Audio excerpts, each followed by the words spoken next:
የቅዱስ አማኑኤል ቤተሰቦች በጌታዬ በኢየሱስ ክርስቶስ ፍጹም ሰላም እንዴት ቆያችሁኝ?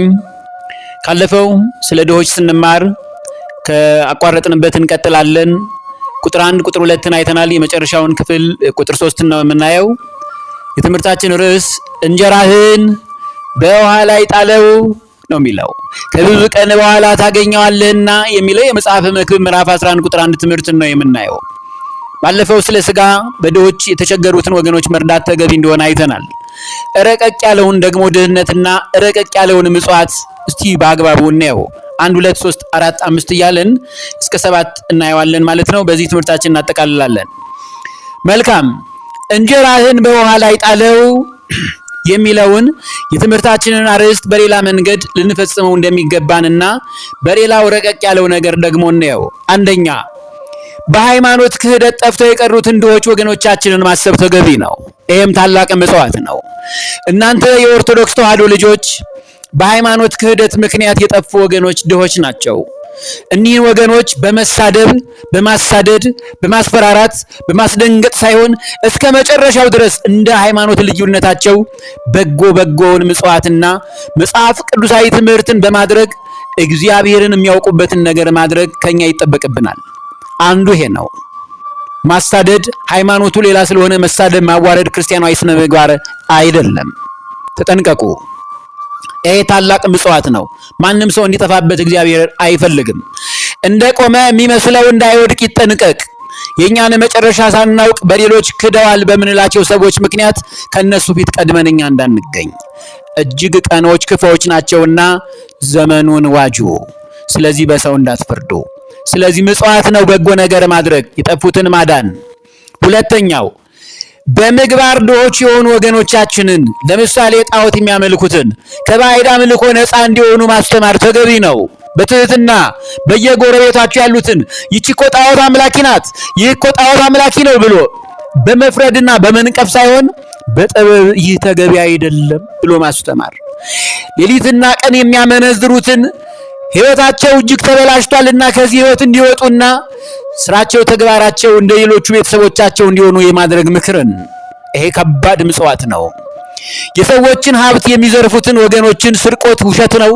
ውሸትና ስርቆት ተገቢ አይደለም፣ እግዚአብሔርን ደስ አያሰኘውም። ሰርቶ መደክሞ መስራት መልካም ነው እያሉ ማስተማር፣ ከዚህ ሕይወት ውስጥ እንዲወጡ ማድረግ ተገቢ ነው። በተለያዩ ሱሶች የተጠመዱትን ለምሳሌ በሺሻ፣ በአሽሽ፣ በስካር አብዝቶ በመጠጣት በተለያዩ የጫት አይነቶች በተለያዩ ሱሶች የተጠመዱትን ሁሉ እነዚህን ወደ በጎ ነገር እንዲመጡ መትጋት፣ ይሄም ትልቁ የረቀቀው ምጽዋት ነው። በረከቱም ከባድ ነው። እነዚህ ወገኖቻችን ሁሉ የምግባር ድሆች ይባላሉ። ይሄንን አስተውላችሁት ይሆንን? ሶስተኛው የፍቅር ድሆች የሆኑትን ብዙዎች ቤተሰብ ከቤተሰብ ጋር፣ ወንድም ከወንድሙ ጋር፣ ወገን ከወገን ጋር፣ ጎረቤት ከጎረቤት ጋር አይስማሙም። መልካም ፍቅር ያላችሁ ባለጸጎች የፍቅር ድሆች የሆኑትን ይህ እኮ ቢሆን ይህ ነው። አባቶቻችን፣ የወጣት ሽማግሌዎች ስራችሁ ይሄ ሊሆን ይገባል። የፍቅር ባለጸጎች ፍቅር የሌላቸውን ድሆች የፍቅር ባለጸጎች አድርጓቸው በመምከርና በማስተማር። ይህንን ነው በትዳራቸው ሰላም አጥተው በኑሯቸው ደስተኛ የመሆን ድህነት የገጠማቸውን ወገኖችን በትዳራቸው እንዲጸኑ ከክፋት ይልቅ በጎን ነገር በማድረግ በማስታረቅና ሐሳብን በጎን አድርጎ በመስጠት እኒያን የፍቅር ድህነት የገጠማቸውን ባለ ጥንድ ትዳራሞችን ትዳራቸውን በመምከር አጽኑላቸው። ይህም ታላቅ ምጽዋት ነው። የማቴዎስ ወንጌል ምዕራፍ 5 ቁጥር 9 ላይ የሚያስተራርቁ ብፁዓን ናቸው የእግዚአብሔር ልጆች ይባላሉና። ማነው የእግዚአብሔር ልጅ ተብሎ እንዲጠራ የማይፈልግ? ከፈለገ ግን ሐሳብን ጥሩ አድርጎ በመናገር በትዳር ሕይወት ውስጥ የተጣሉትን ወገኖች እያስታረቁ የፍቅር ድሆችን የፍቅር ባለጠጋ ማድረግ ይቻላል። ይሄም በእግዚአብሔር ዘንድ ዋጋ ያስገኛል። አራተኛው ቅዱስ ቃሉን ተርበው መማር ያልቻሉትን በተለያየ ምክንያት ሊሆን ይችላል። እነዚህንም ድሆች ወገኖቻችን ይባላሉና ቅዱስ ቃሉን እንዲማሩ የእግዚአብሔር ፍቅርና የቤተ ክርስቲያን ፍቅር እንዲኖርባቸው በምትበሉበት ስፍራ፣ በምትጠጡበት ስፍራ፣ በግብዣ አካባቢ፣ በተለያዩ ማህበራዊ መስተጋብርና ግንኙነት ላይ በበጎ ነገር እኒህን ወገኖች በመምከር የእግዚአብሔር ፍቅር እንዲያድርባቸው ማድረግ ይቻላል። ይህም ታላቁና ብፁዕ የሚያሰኝ ምጽዋት ነው። ይህን ያስተዋለው ማን ነው? ትንቢተ አሞጽ ምዕራፍ 8 ቁጥር 11 ላይ እነሆ በምድር ላይ ራብን የምሰድበት ዘመን ይመጣል ይላል። የጌታ እግዚአብሔር እንዲህ ይላል ነው ያለው። እነሆ በምድር ላይ ራብን የምሰድበት ዘመን ይመጣል። መጥቷል እኮ አሁን ይላል ጌታ እግዚአብሔር። እርሱም የእግዚአብሔርን ቃል ከመስማት እንጂ እንጀራን ከመራብና ውሃን ከመጠማት አይደለም። ይሄ ነው። ቅዱስ ቃሉን ለመስማት ይናፍቃሉ፣ ግን ቅዱስ ቃሉን ለመስማት እድሉን አላገኙም። እኒህን ወገኖች እባካችሁ በምህረትና በእግዚአብሔር ቃል ቅረቧቸው፣ የወንጌሉን ቃልም አስተምሯቸው። ኦርቶዶክሳዊ ተዋሕዶ ሐዋርያዊት ሃይማኖት የምትመክረው ይህንን ነው። የጠፉትን ታደጉ። የእግዚአብሔር ቃልን ከመስማት የተራቡ ብዙዎች ናቸውና በተለያየ ምክንያት። አምስተኛ በሥጋ ወደሙ እጦት ምክንያት የኢየሱስ ክርስቶስ ፍቅርን ተርበው ያቀራረቡን መንገድ ያላወቁትንና ከቅዱስ ቁርባን ፈቀቅ ያሉትን ቅዱስ ቁርባን መውሰድ ፈልገው ከእግዚአብሔር የተለዩትን ከጸጋው ተራቁተው ያሉ ምስኪናን ወገኖቻችንን በበጎ ነገር ማሰብ የተቀደሰው ዋና ምጽዋት ነው። ይህ ቅዱስ ተግባርን ሲያስፈጽሙ መኖር ታላቅነት ነው። ብዙዎች ለንስሐ ሞት ያልበቁ 90 ዓመት 80 ዓመት 90 ዓመት 100 ዓመት ሆነው ገና ነኝ የሚሉ አባቶቼን እናቶቼን ወጣቱን በተለያየ መንገድ ስቶ ክዶ ያለውንም በእግዚአብሔር ፍቅር ታስሮ ለቅዱስ ሥጋ ለክቡር ደሙ ትውልዱ እየበቃ የእግዚአብሔርን መንግሥት ርስቱን ኢየሩሳሌም ሰማያዊትን ሁሉም እንዲወርሱ ማድረግ ይህ ታላቅ ምጽዋት ነው።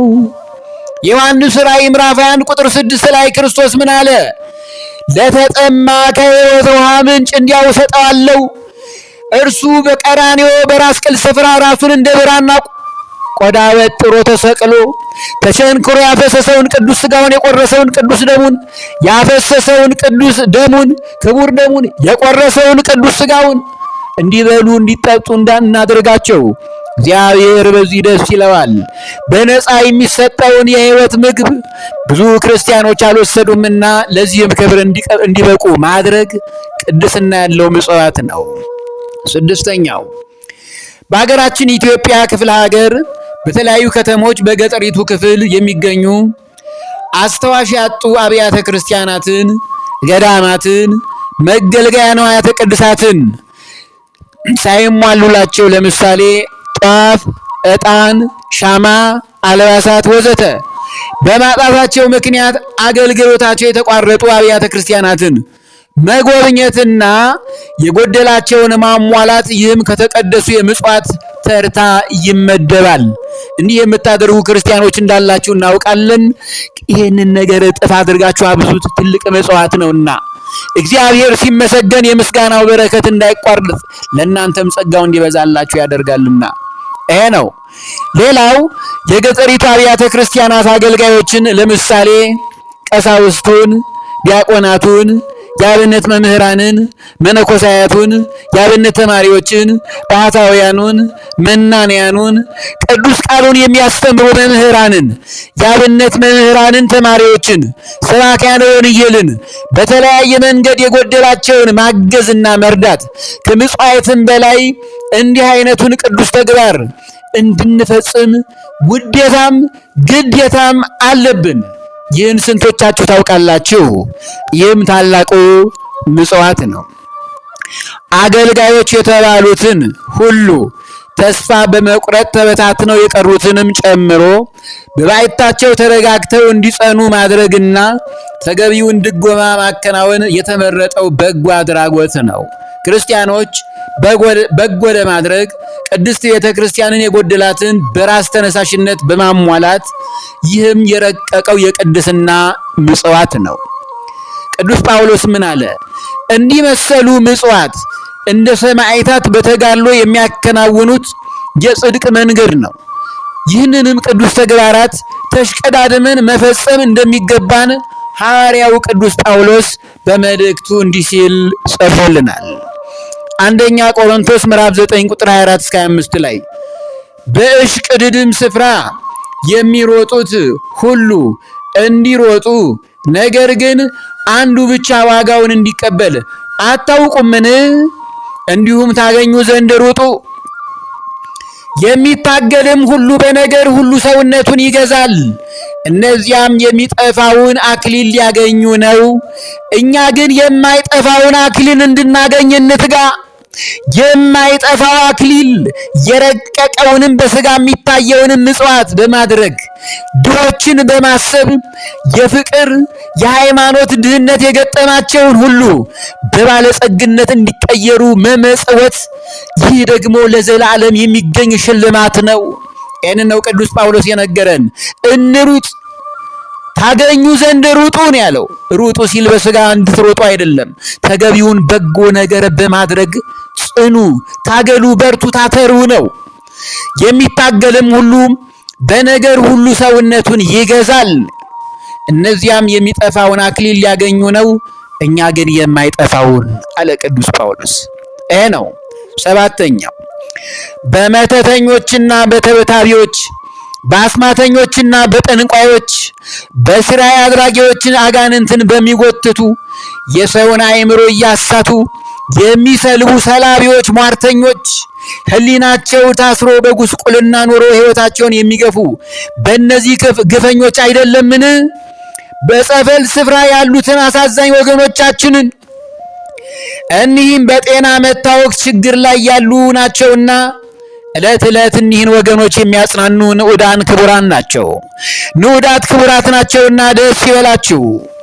የዕለት ጉርሳቸውን የዓመት ልብሳቸውን አሟሉላቸው።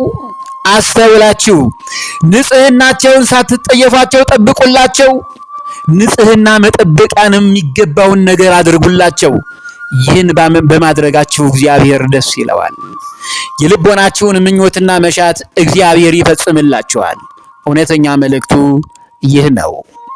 ማሳሰቢያ አለኝ።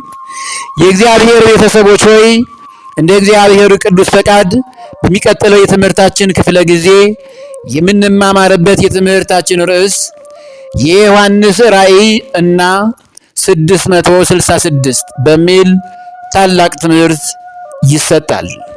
ከዚህ በፊት ስለ አውሬው ስለ 666 ሐሳዊ መሲህ በቲክቶክ ላይ የተለቀቀው ትምህርት የተቆራረጠና በዩቱብ ከተለቀቀው ተቀንጭቦ የተለቀቀ በመሆኑ በአዲስ መልክ ክርስቲያኖች ስለ አውሬው 666 በጥልቀት ሊያውቁት የሚገባቸው ታላቅ ትምህርት ስላለ በቲክቶክ ቻናላችን ይጠብቁን። ሌላው በዩቱብ ከዚህ ቀደም ስለ አውሬው 666 የተለቀቀው ትምህርት በዩቱብ ሕግ የሕፃናትን መብት ከመጠበቅና ከማክበር አንጻር ከዚህ ቀደም የተለቀቁት ትምህርቶች ሙሉ ለሙሉ ያጠፋናቸው ወይም ያጠፋቸው በመሆኑ እንደዚሁ በዩቱብ ቻናላችንም ላይ በአዲስ መልክ ስለሚለቀቅ ሁላችሁም ክርስቲያኖች ትምህርተ ወንጌሉን በንቃትና በትጋት እንድትከታተሉ ስል በትህትናና በአክብሮት በልዑል እግዚአብሔር ስም አሳስባችኋለሁ። እንጀራህን በውሃ ፊት ላይ ጻለው፣ ከብዙ ቀን በኋላ ታገኘዋለህና። መጽሐፈ መክብብ ምዕራፍ 11 ቁጥር 1። ያስተማረን የመከረን ኤልሻዳይ ሁሉን የሚችል አምላክ ጌታችን አምላካችን መድኃኒታችን ኢየሱስ ክርስቶስ ለስም አጠራሩ ክብርና ምስጋና ለእርሱ ይሁን። አሜን። ወስብሐት ለእግዚአብሔር።